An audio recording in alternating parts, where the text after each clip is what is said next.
BC. I'm delighted to be here this morning with my colleague Marjahn O'Connor to talk to you a little bit about finding the appropriate seniors living or support options that you might need in your community.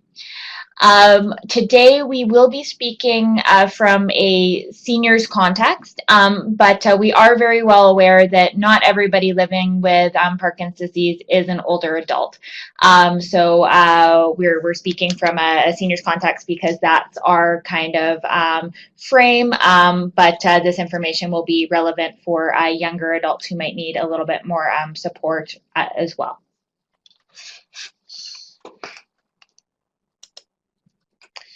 So a little bit about us before we begin. We are from an organization called Engage BC, and Engage BC is an operating arm of the BC Care Providers Association. We're a nonprofit organization, and we represent most non-government seniors living and wellness operators in BC.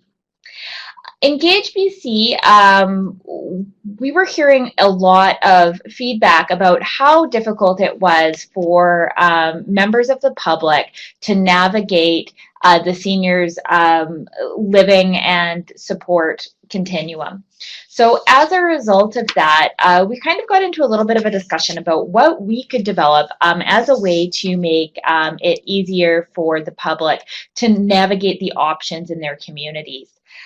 So with that, we developed a tool called Route 65, and I'll talk about that a little bit more in a moment, and my colleague Marjahn will get into more information about that near the end of the workshop. I will let you know that you can check out Route 65 at route65.ca. So today we will be addressing some of the questions that we hear are most common for people living with Parkinson's disease in terms of living and wellness options. We'll be talking a little bit about what Route 65 is and how that can help you. We'll be talking a little bit about what seniors living and wellness options are available in BC. And one of the biggest pieces here are really defining some of the common terminology that's used across the province. I think we use a lot of different words sometimes to describe some of the same things. So I'll be talking a little bit about some of that terminology as well as we go forward. We'll also be talking about how you can access what you need, what's available as a publicly funded service, and what's available as a private pay service. So hopefully by the end of this webinar, you'll have a better idea of what seniors living and wellness options are available out there to support you. And you'll have a little bit of information about how Route 65 can help you along that journey. So as I mentioned, Route 65 is a free online tool. Its purpose is to connect seniors with the leading operators of independent living, assisted living, long-term care, and home health options. To be listed on Route 65, you have to be an Engage BC or BC Care Provider Association member. So that means an organization has signed on to ethical guidelines, and that will help you know that you are engaging with a reputable provider. So if you're at a place where you either need a little bit more support or are planning ahead for the future, you're probably wondering what exactly is out there to support you. Typically, we talk about the seniors living and wellness continuum as having kind of 4 key components, and I'll go through all of these in a little bit more depth. We have independent living, we have home health care, and sometimes home health care is referred to as home support or home care, and I'll talk about that in a second. We have assisted living, and we have long-term care. Sometimes long-term care is referred to as a nursing home, a seniors home, a seniors care facility. We at Engage BC do not like the term facility. We tend to prefer the phrase long-term care home because we really do feel that home is the philosophy that we should be approaching that kind of care with. So independent living. Independent living is a really good option for somebody who can live alone safely. So they're people who are able to make their own decisions about their health care. They are people who are safe to live at home, so we don't have any concerns about things like wandering risks or leaving the stove on, for example. But there are also people who don't want to worry about tasks like home maintenance, housekeeping, or cooking. Perhaps those components have got to be a little bit much. The other place where we see people opting for an independent living scenario is where there might be one spouse who is needing a little bit more support, but another spouse that's quite healthy. So they might feel like having the support of a community around them is a really helpful thing. But the person who needs more support is not necessarily ready for something like assisted living or long-term care. Typically, in an independent living scenario, there are amenities and activities available.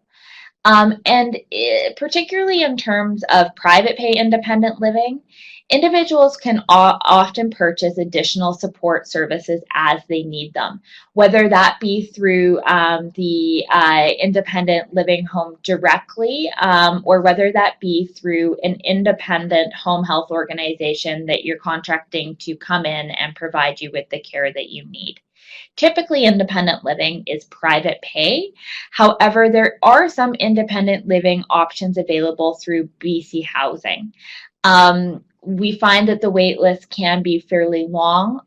So if you are looking at that as an option, it may be best to find a little bit more out about independent living through BC Housing early on. There are many private pay independent living operators across the province. You can use Route 65, and Marjahn will talk about that in a little bit, to help you find some operators that are working in your area. Often independent living is provided in what we call a campus of care. And a campus of care is a situation where you will have independent living, but you'll also have assisted living or long-term care. And the advantages to looking into a campus of care model is that as things progress, you may be able to move directly into another kind of care context where you're comfortable, you know the environment. The other place where we find a campus of care can be helpful is where there's one spouse, for example, who might benefit from independent living because they're still quite healthy and able to live alone safely.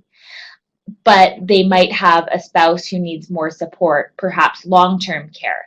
So it can be one way that spouses can remain living at least close together while needs change. Home health care.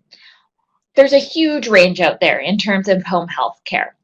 It really ranges from publicly subsidized care delivered through a person's health authority.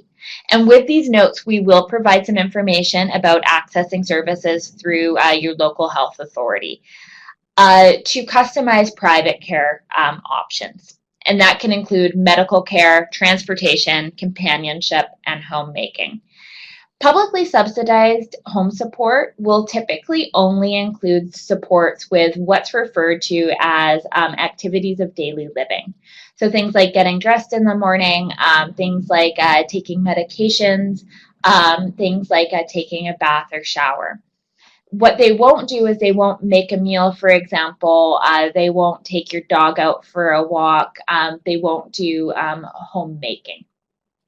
So there really is a range depending on your particular needs as well as your financial position. In terms of cost, it will really range. And so the health authority, if you're going through the publicly subsidized system, will determine what your copay is. And your copay will be dependent on your income. So some people will pay nothing for home support, and some people will have quite a high copay depending on their financial situation. In cases where somebody's copay is quite high, through the publicly subsidized system. Sometimes they tend to look at private pay options because private pay options might be able to provide a little bit more latitude in terms of what they can offer the person who needs support. So that's private pay home support. As I mentioned, we typically talk about home health care as having two components, home support and home care. Home care is typically used by the health authority at least to refer to nursing supports.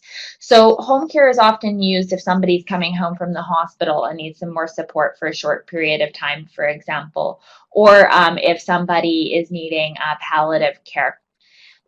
While these terms are technically different, we find that they're often used very interchangeably. So that's why we tend to use home health care as a little bit of an umbrella term. And for those of you who are interested, you can visit the Route 65 website. We have a glossary section on the website that goes through all of these. So if you kind of step away from this webinar and you're wondering, okay, what exactly was the difference between independent and assisted living, for example, you can visit our website for more information about that. Okay, so assisted living.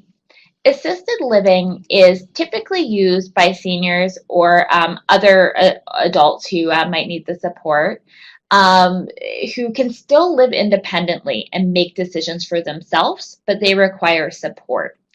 And the key piece of that is that these are seniors who are able to make decisions for themselves. So if somebody is in a situation because of Parkinson's disease or perhaps another illness where their decision making is impeded because of cognitive decline, assisted living might not be appropriate. So when we talk about assisted living, they are offering housing, hospitality, and personal care services. They can vary from one room to apartments, and assisted living is available both as a publicly subsidized service or on a private paid basis.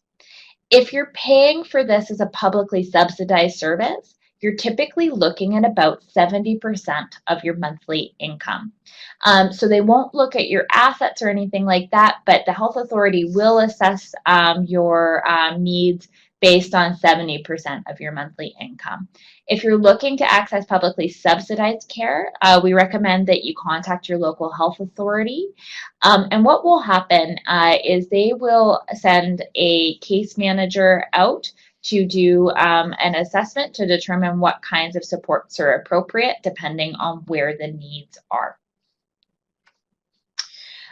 Assisted living, again, can be a really good option because it offers a little bit more independence than long-term care, but also offers the supports with things like personal care, which wouldn't necessarily be available in an independent living unless you're layering on independent living with additional home health services. Okay, so finally, long-term care. So for many seniors, long-term care is the best option when the person can no longer be cared for in their own home or an assisted living home. Often this is because physical needs have progressed to a point where somebody has what's often referred to as unscheduled care needs, so they need support on a 24-hour basis, or when an individual is experiencing cognitive decline. We have a lot of different words for long-term care across the province, as I mentioned before. Sometimes we refer to them as long-term care homes, sometimes residential care homes or nursing homes. Again, it's really for seniors who need 24-hour professional support and care, or other adults who need 24-hour professional support and care. Eligible residents will pay 80% of their after-tax income for publicly subsidized care. There also are private pay options, but the majority of British Columbians will access long-term care through the publicly subsidized stream. There's just been a change in terms of the access policy for long-term care. Previously, an individual would go on a health authority waitlist and they would be placed in the first appropriate bed that emerged. However, now individuals have the opportunity to pick 3 preferred homes. So that can be helpful if you are supporting somebody who wants to stay close to you as a caregiver, for example. It can also be helpful if you have specific needs or preferences. Perhaps your preference is to go into a faith-based care home, for example. So it gives British Columbians a little bit more of an opportunity to pick the option that feels good for them. So I might break there just for an opportunity for anybody to ask questions about the available types of care and seniors living supports.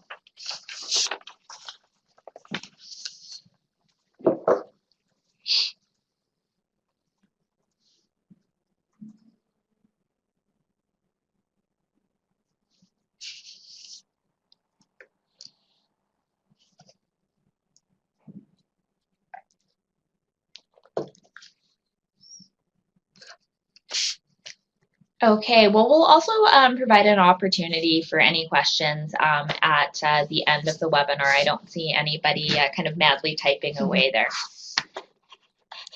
And so I'll turn it over to my colleague Marjahn to talk a little bit about Route 65. Hi everyone, so I'm Marjahn. I'm the Programs Advisor for Route 65 and Engage BC. And I just wanted to talk to everyone today just a little bit more about Route 65 and the website and how to navigate it, how to search for options, and a little bit more about what Route 65 can do. So as the Programs Advisor for Route 65, I'm always available if anyone has questions. I'll provide my contact information at the end of my slides. And if you have any questions, you can feel free to email us or give us a call at our phone number that I will make available at the end. So Route 65, we developed Route 65 because we found that it's often difficult to navigate the housing and care options that are available, and also find quality information that's specific to BC. So we had a lot of phone calls coming in for people who just may not know where to start. They were just starting to explore options, or they may need living and wellness immediately, and they didn't have any information to find those options for themselves. So we developed Route 65 as an easy-to-use tool that's user-friendly and helps seniors or those who may be looking for another individual navigate living and wellness options in the province. What makes us unique is that we are specific to BC, and we cover all across the province. So on our website, you can find from all regions of British Columbia. We have listings in the interior, the Kootenays, Lower Mainland, Fraser Valley. We cover the whole province, and we are fairly new. We launched this summer, so if you don't see a listing in a specific area of British Columbia, please keep checking back, as we're always getting new listings in every week. So I want to speak to you a little bit more about what Route 65 can do. So 3 main things you can do on Route 65 are search for options in your preferred community. You can also find a lot of information and resources, as Rebecca mentioned. We also have a news page as well. And we also have tools that help you navigate the website. So I'll speak to you a little bit more about Walter, who is our chatbot on the website. For searching for options in your preferred community, you can check for vacancies, view services and amenities, and you can also contact operators directly. So if you go to our website at route65.ca, you can search currently by city and the type you're looking for. So as Rebecca had highlighted, we cover independent living, assisted living, long-term care, and home health care options. When you go to a listing page, you can also see whether an operator is offering subsidized options or private pay. So you can see that information there. You can also see if someone has a vacancy or not. If they do not have a vacancy, you can place yourself on the wait list, and then that will go to the operator and they'll follow up with you. You can also use the contact form to request more information, and that will go to the operators and they can follow up with you as well and provide you with any information that you're looking for. And on the website, you can see on listing pages a bunch of different information. So I'll show you a little screenshot in my next slide of what a listing page would look like, but there'll be photos, videos, you can see what's nearby in the community. There's a lot of great information that will help guide you and determine if that's a suitable option for you to explore. On our website, as Rebecca had mentioned, we also have a bunch of valuable information and resources. So our glossary page, a lot of the terms that Rebecca highlighted, please feel free to go to our website and check out our glossary page. You'll find a lot of great information there. If you're looking for the links to the health authorities as well, we have those on our glossary page. Frequently asked questions, we also have a page for. You might find that a valuable resource to check out and see if that can answer any of your questions. We also have a news page, so that page has a lot of great articles and information, and we encourage you to go there and check that out as well. And every week or two, we usually upload a new news article there. Walter is also available on our website. So if you look in the bottom right corner of our website, there will be a little icon. You can see Walter here. And Walter can help you navigate for options. So he not only can help you with general website assistance, but if you're just starting in your search and you don't know where to even start looking, then Walter can ask you a series of questions and then provide recommendations based on the answers you provide. So if you say you don't know what you're looking for, he might ask you if it's safe for you to live at home without any supports. If you say yes, then he may recommend either home health care or independent living options. So he's also a great resource to turn to as well. And he's available 24/7 on our website if you would like to chat with him. So this is what a listing looks like. So this is one of our operators, home healthcare operators. So you can go to their page. You'll see Walter in the bottom right corner of the screen. There's also a button just on that bar in the middle of the screen that says to request more information. So if you go to a listing page, every operator listing will have a button there that you can click that, fill out your name, phone number, and email address. You can also include a brief description of what you're looking for. And when you submit that off, it will go directly to the operators, and then they will follow up with you directly, and you can answer, or they can answer any questions that you have. There'll be a description on the pages for what they offer. You can see right here that Loving Home Care Services has Parkinson's care options available. You'll also see testimonials on operator pages, photos, videos, as I mentioned. You can see healthcare services, amenities, lifestyle services, hospitality services, depending on the community. So that's all on the listing pages, and if the operators upload that information, you can feel free to check it out. That's about it for the listing pages. We encourage you to go there and check out other operator listings and see what you find there.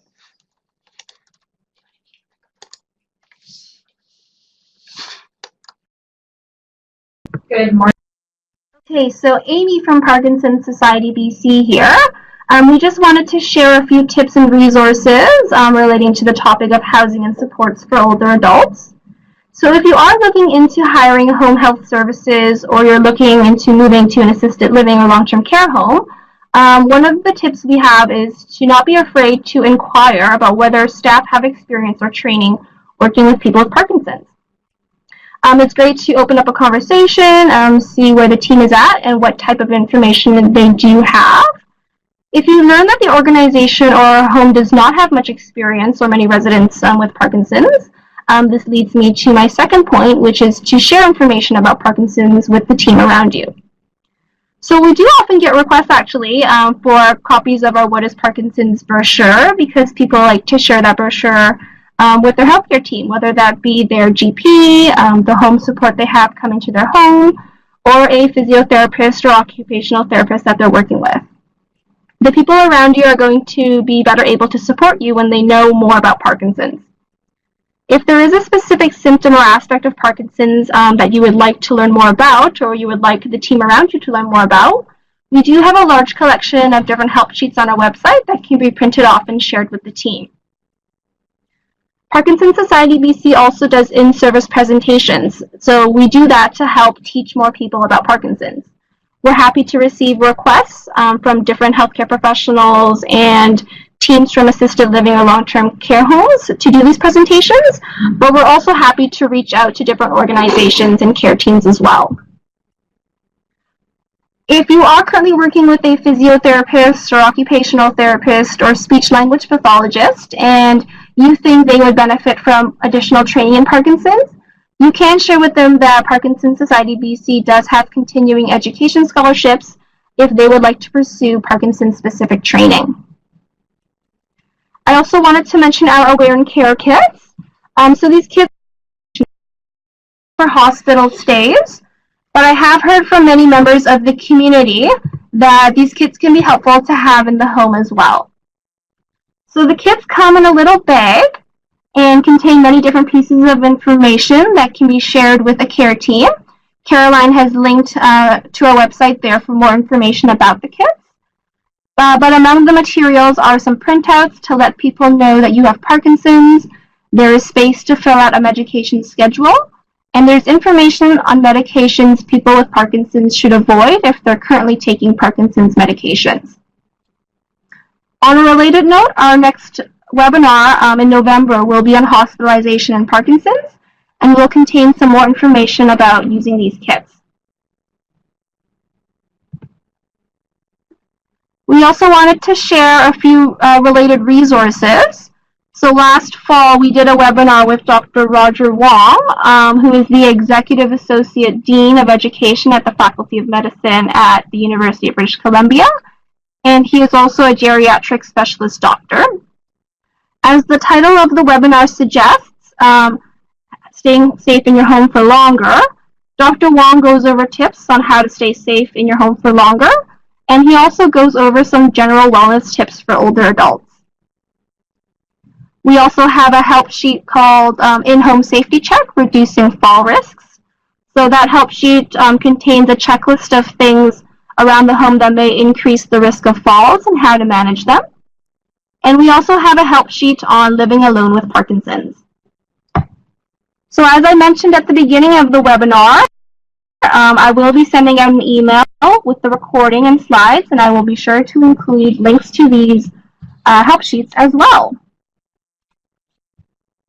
So that is it for me. I'm going to pass it back over to our speakers for a bit of a question and answer period. I'm just going to kick it off with the first question. Are you aware of any care homes or home health agencies that have knowledge in Parkinson's care? That's a really great question, and I'm sure that it's something that's top of mind for the listeners on the webinar today.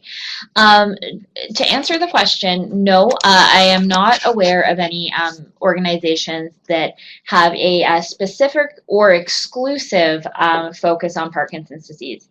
That being said, many organizations will have fairly significant expertise in supporting people living with Parkinson's disease. And so what I would recommend that the participants on the webinar do is come prepared to ask some really good questions about whether or not there are residents who are living with Parkinson's disease currently at the care home which you're inquiring about, to ask what kind of training the workers have in terms of supporting somebody living with Parkinson's disease. Ask how they would approach a specific situation, for example. That will give you kind of a good idea as to whether or not it would be an appropriate place for either yourself or the person you're supporting. The other thing that I would really recommend that folks do is that if some kind of dementia is also associated with the person's Parkinson's disease, that you ask about how that will be accommodated for in whatever kind of care option you're looking at. So, for example, if the person is at a high risk of wandering, is the unit secure? Do the staff have dementia education? How is the care person-centered? So in addition to all of that, as Marjahn alluded to earlier, you can also check out the operator's listing on Route 65 to see if they have listed Parkinson's disease as one of their specialities. But just really feel good about asking your questions.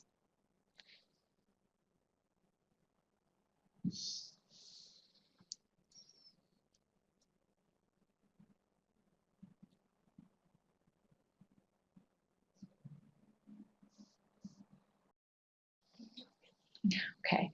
Yeah, outside of dementia, are there any other tips that you would recommend folks ask when trying to find a good fit in a long-term care home? It's a great question. I would probably think things like familiarity with medications, for example, but I would really recommend having a conversation with the Parkinson Society because we here at Engage BC, we're not Parkinson's experts in the same way that the team at the Parkinson Society is. Another question. How can individuals find out what level of care is needed? Great question. And that can be really tricky, can't it? To figure out, okay, what exactly is the balance between maintaining as much of my independence as possible, but also ensuring that either myself or the person I'm supporting gets the right support that they need.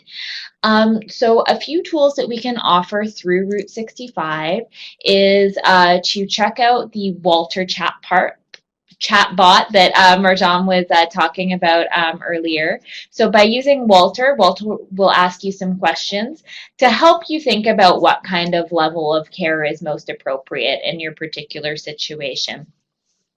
The other thing you can do if you are going through the publicly subsidized route, your case manager should have a fairly good idea of what would be appropriate in your particular situation. In addition to that, we also have a great glossary on Route 65 that really helps define the specific levels of care and how they might be appropriate or not appropriate for a senior or other person needing support.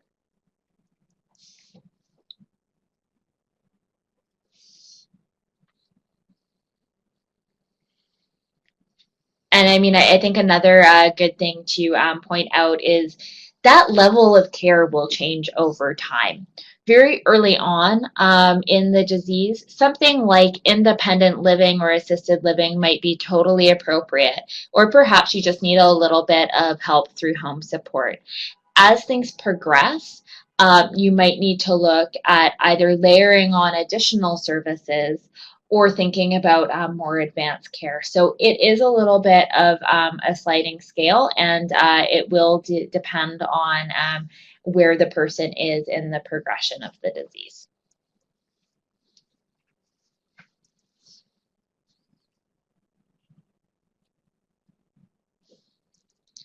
Any other questions? We'll just wait another minute for some more questions to come in.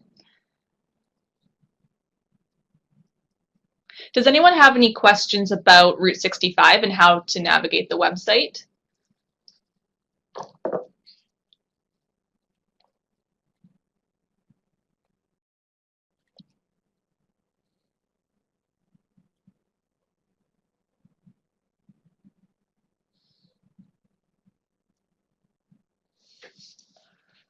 Does the website provide guidelines or information on how to make current homes safe?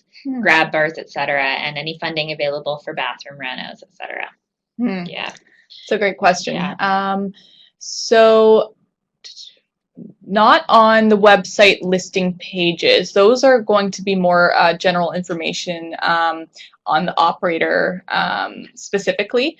If you're looking for information on helping to make your home safe, I'm wondering if there's any resources someone can be directed to. So I don't know if Rebecca might have any suggestions for that one. But that's a great question, Norm. Yeah, and maybe something we could do a news post about in the future on Route 65. I'm assuming that there are probably many other people who have that question as well.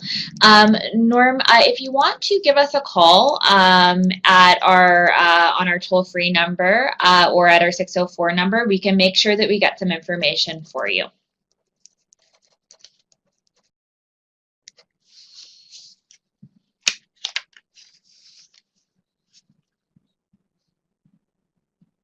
Yeah, June Gallagher saying contact your health authority and get an assessment. Yeah, that would definitely be a good step to make. There are some grants available as well to make your home more accessible, and we can provide some information on that.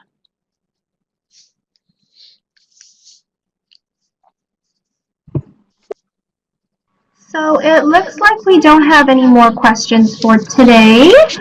If anyone has anything last minute, please feel free to type it in the chat box. But if not, thank you so much to Marjahn and Rebecca for taking the time to present this very valuable information to our community today. Thank you so much, Amy. And if anyone has any questions, feel free to contact us. So as you can see on the screen, you can email our general email address. It's route65@engageseniors.ca. Our phone number, we have a local and toll-free, so 604-409-8165 if you're calling from the Lower Mainland. Or you can contact us toll-free across the province, 1-877-955-6565, and we're available weekdays from 9 a.m. to 4 p.m. to chat with you. An alternative is to chat with Walter if you're wanting to look for options on a weekend or later on in the evenings. And once again, our website, you can check us out at route65.ca. And I'd just like to also take the opportunity to invite everyone to join us next year, September 19th to 20th, Vancouver Convention Center. We're going to be having our Seniors Living Expo, celebrating Canada's older adults. You can find out more at engageseniors.ca. I don't know where the we had the website here, but it looks like it hasn't converted onto the PowerPoint here. So that's engageseniors.ca/Seniors Living Expo. And we will include that in the follow-up as well, so you know where to find more information about that. Thank you, everybody. Thank you so much.